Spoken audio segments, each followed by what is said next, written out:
Welcome to the Razors Inc. podcast with your host, Jonathan Farini. Among Western films, one director, Sam Peckinpah, forever changed the genre with gritty, dirty portrayals of the real violence that was an undeniable part of shaping the West.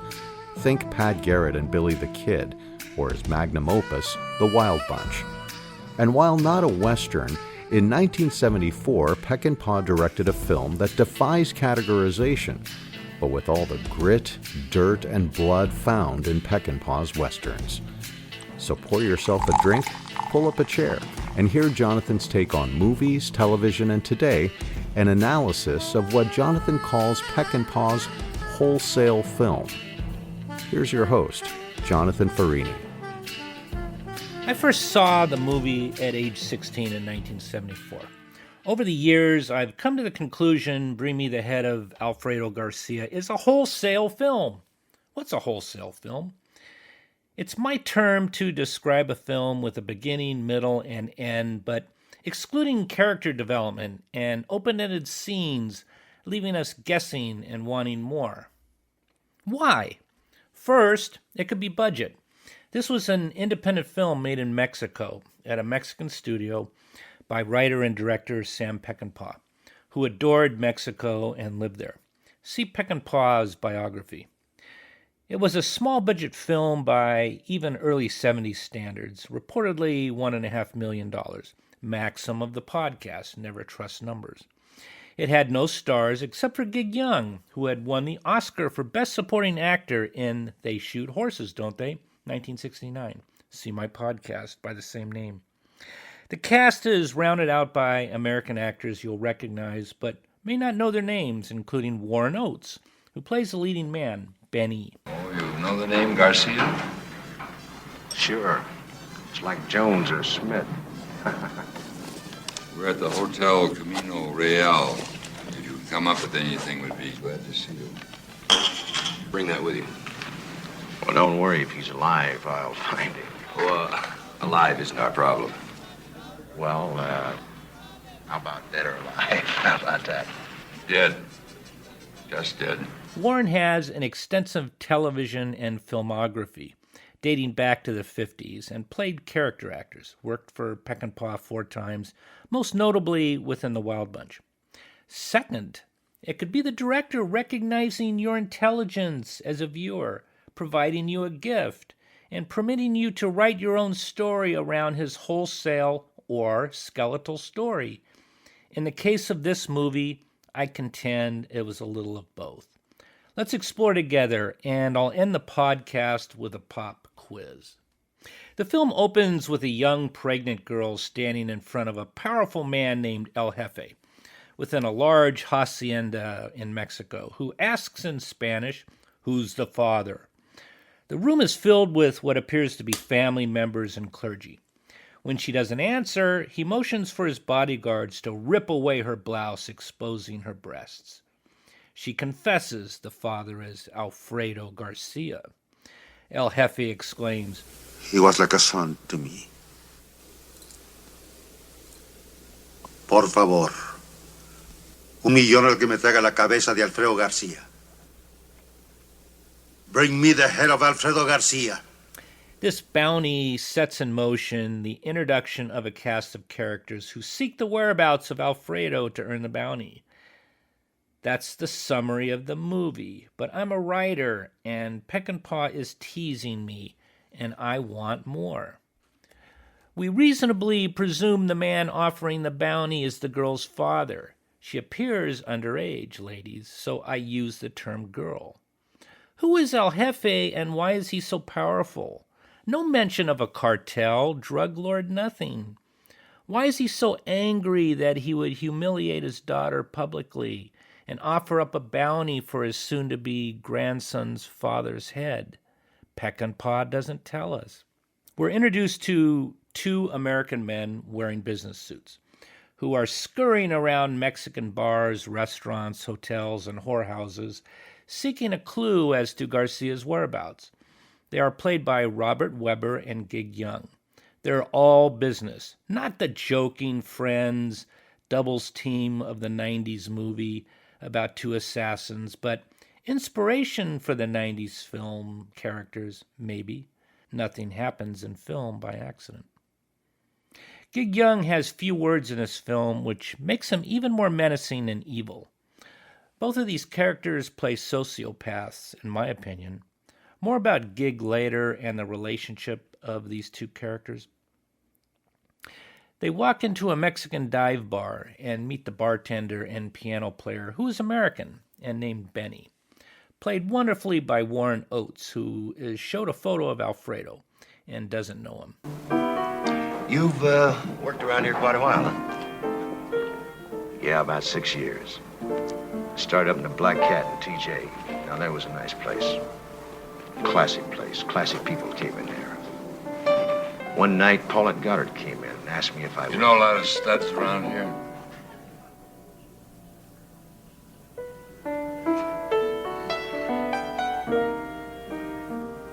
Who are you looking for? Well, like I said, an old buddy of ours, a very close chum. We'd like to meet up with him again. He's quite a ladies' man. His name is Alfredo Garcia. Maybe you could help us find him. He's given the contact information if anything turns up. We learn Benny was in the Army, but aren't given any information why he's an expat and working a dive bar in Mexico City. Peckinpah continues to create more questions than answers. Benny has a girlfriend named Alita, played by a beautiful Mexican actress and songstress named Isela Vega. She works as a maid, and they're shacked up together in a dumpy apartment. Benny wakes up with a case of the crabs, and after informing Alita of his encounter concerning Alfredo, is informed by Alita she slept with Alfredo. He's dead and buried, and she knows the whereabouts of the gravesite. Benny gives me the impression he has feelings for Alita, but I don't think it's mutual. Peckinpah isn't giving us anything else about the relationship. We learn El Jefe has a business associate in Mexico City named Alex, played by Helmut Dantine. He has a solid filmography, including many Nazi characters, which makes him come across like a Gestapo officer in this film. Benny's offered $200 spending money and a $10,000 reward for the head. Benny doesn't know about the $1 million bounty or the whereabouts of El Jefe, but the $10,000 will give Benny and Alita, at least in Benny's mind, the opportunity to get married and start anew. We're left guessing about the business relationship of these suited-up American business associates and El Jefe. Why American, and why corporate appearing?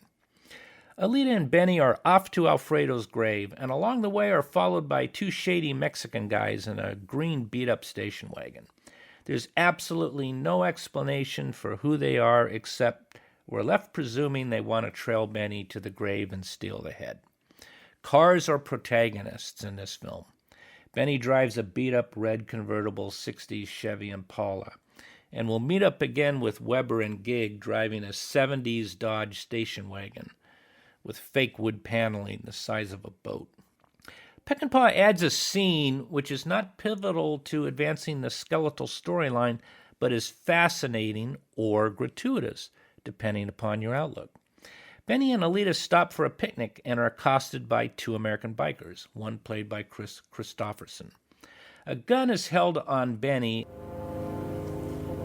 but she just keeps on getting better. Look here what I got. You wanna borrow it? Yeah.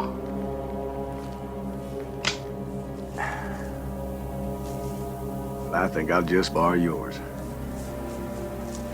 Ay. It's all right, Benny. It's all right. You two guys are definitely on my list. He's a rotten sport, you old man.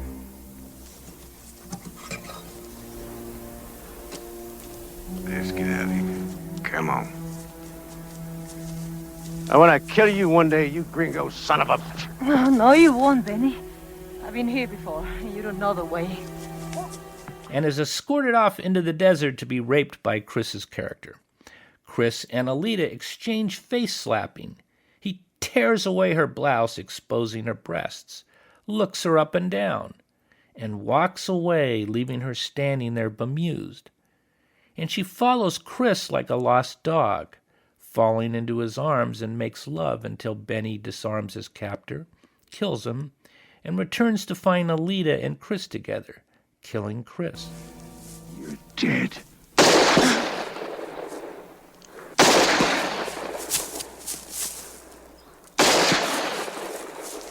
Peckinpah leaves me bewildered. Did I witness a mating ritual between two animals? Did Alita submit because that was just her, or was she attracted to Chris's character? We'll never know. Incidentally, this was a cameo by Chris early in his career. We lost Chris recently, a Rhodes Scholar, with an IQ reportedly above 150 and an Army Ranger. He could have chosen any career, but became a singer-songwriter. See my podcast, Lyrics Are the Calculus of Writing. Peckinpah's trademark directing style is what I term slow-mo carnage films, meaning slow-motion camera shots with weapons firing, blood spraying, and bodies falling in absolute chaos. Get ready for 3 such scenes before the movie ends. Bernie and Alita end up in Alfredo's hometown, unearth the grave, and just before Benny is about to sever Alfredo's head with a machete, cut to darkness. Benny was knocked out and Alita killed. The head is gone. Benny is tipped off in a small town. The guys in the green wagon have the head, who are stopped alongside the road with a flat tire. There's a slow-mo carnage shootout, and Benny splits with the severed head, covered with flies inside a burlap bag. Get out of there. Come on.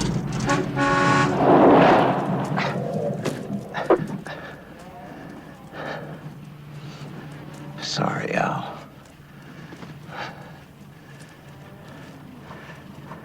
Sorry. Alfredo's family set up a barricade along the road, and we're waiting for another slow-mo carnage shootout. Benny is outnumbered, but his 2 suited friends from earlier, Weber and Gig, come to the rescue. They exit the car, remove a map, and pretend to ask for directions from Benny. They remove machine guns. Alfredo's family is no match for Benny, Weber, and Gig, and are slaughtered, but manage to shoot Gig's character. Weber's character showed no humanity throughout our visit with him, but is emotionally disturbed by Gig's character's demise, and goes to his aid in a manner suggesting some type of emotional bond. Johnny? Johnny? Do I get paid? Yeah, you get paid.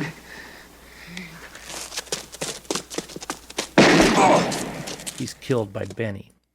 Peckinpah doesn't tell us how Weber and Gig just happen to show up, but this unexpected show of emotion from one sociopath to another is remarkable and unexpected, much like the troublesome rape scene. What's the relationship between these two guys? My take is offset professional love and affection between two actors. Read Gig Young's biography. He was married several times and was suffering from alcoholism. He won an Oscar 5 years earlier, and he's playing a bit role with few words. I think Weber came out of character and saw Gig go down, and life became art. Gig died in a murder-suicide in 1978, just 4 years after this film. Gig was hurting, folks. My take. You won't read this take anywhere else. Peckinpah isn't finished with slow-mo carnage. Benny returns to Max's office, where we meet a cocky bookkeeper and Max. Benny doesn't care about the money anymore and wants to make a point. Max and the bookkeeper demand the head and won't pay any more money, writing off Benny as expendable. Benny is conflicted by Alita's death and all the human carnage surrounding the head and turns the tables. 10 grand is all you get, bartender. What do you want it for? Not you guys, you don't want it. What the hell would you want with that? No questions, Benny. The 10,000 answers it all. I'd like to keep the basket, okay? See, this belonged to a very special lady. Once upon a time, she filled it up with food, and we went on a picnic. We turned off a dirt road, and we ate the food she prepared with her hands. Very special hands. And that's why I'd like to know why you don't. Take it! And tell me what the hit of Alfredo Garcia is worth. And to who, comprendo? Comprendo!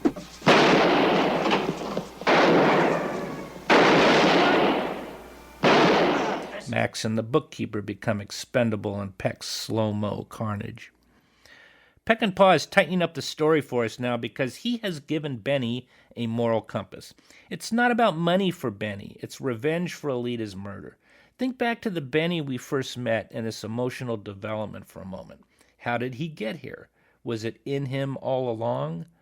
We'll never know. I consider Benny at the beginning of the movie a lovable loser. That's my take. Benny retrieves a business card from Max's dead hand with El Jefe's address. The final scene of the movie is Benny entering the compound through guarded gates of the Grand Hacienda and into what appears to be the celebration of El Jefe's grandson's birth. It's a large party with family, clergy, and the daughter. El Jefe is most happy to present Benny with a briefcase filled with $1 million and dismisses Benny, saying, "And paid for. Take it and go. I have everything that I want. I have my grandson. So go. Don't forget to take that and throw it to the pigs."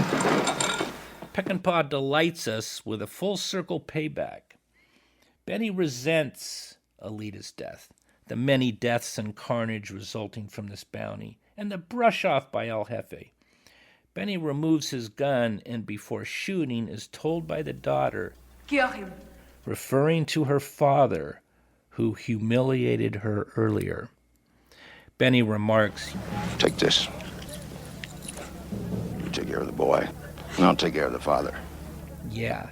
During the trip, Benny and Alfredo, who shared a love for Alita, shared a conversation resulting in a friendship between the living and the dead you have to see to believe. What's so special about you anyway, huh? Yeah. You got something valuable inside, huh? Oh, cop out, Al. Cop out, baby. You got jewels in your ears, diamonds up your nose.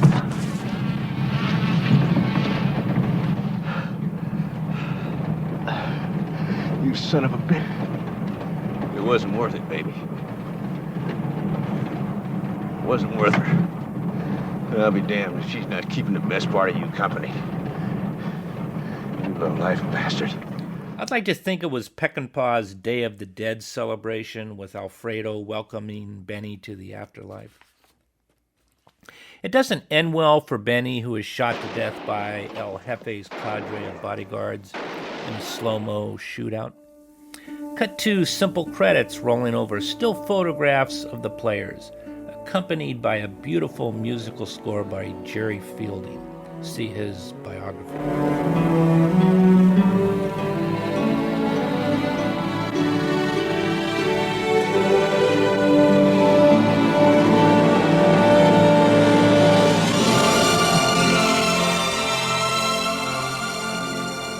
The film ran 112 minutes, just shy of 2 hours.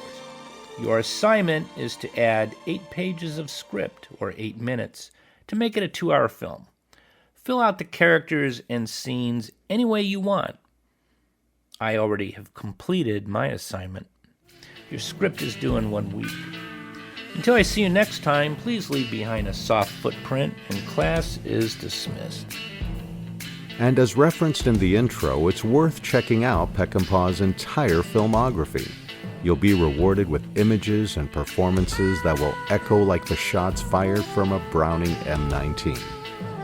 You've been listening to the Razors Inc. podcast with Jonathan Farini. Be sure to check out Jonathan's collection of fiction at the Jonathan B. Farini Story Collection at jonathanfarini.com. There you'll find everything from drama to romance, something for every reader, including his latest short story, A Notary Public, recently published by Modern Literature. That's JonathanFerrini.com, Ferrini with 2 R's, 1 N. Or drop an email to razorzincpodcast@gmail.com.